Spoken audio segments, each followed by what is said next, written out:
இன்றைய சத்திய போதனைகள் வழியாக பகுதி 3 இயேசு கிறிஸ்துவின் இரத்தம். பார்ப்போம் வசனத்தை. உலகம் எனக்கு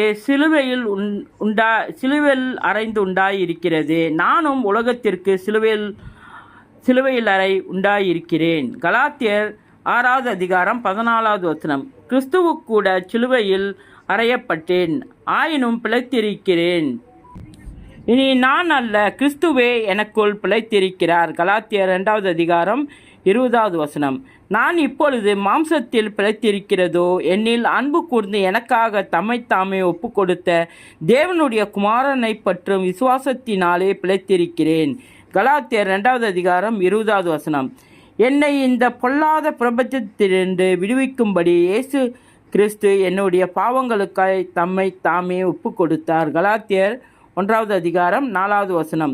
என்னை தமது சிலுவையினால் அழைத்த கிறிஸ்துவை விட்டுவிட்டு ஒரு நாளும் உலக பாவ சந்தோஷங்களுக்குள் நான் திரும்பி செல்ல மாட்டேன். கலாத்தியர் 1வது அதிகாரம் 6வது வசனம். என் தாயின் வயிற்றிலிருந்து முதல் என்னை பிரித்தெடுத்து தம்முடைய கிருபையினால் அழைத்த என் தேவனுக்கு முன்பாக நான் எப்பொழுதும் உண்மை உள்ளவனாக இருப்பேன். கலாத்தியர் 1வது அதிகாரம் 19வது வசனம். நான் கிறிஸ்துவனுடையனாகவும் அப்ரஹாமின் சந்ததியாகவும் வாக்குத்தத்தத்தின்படி சுதந்திரனாகவும் இருக்கிறேன். கலாத்தியர் 3வது அதிகாரம் 29வது வசனம்.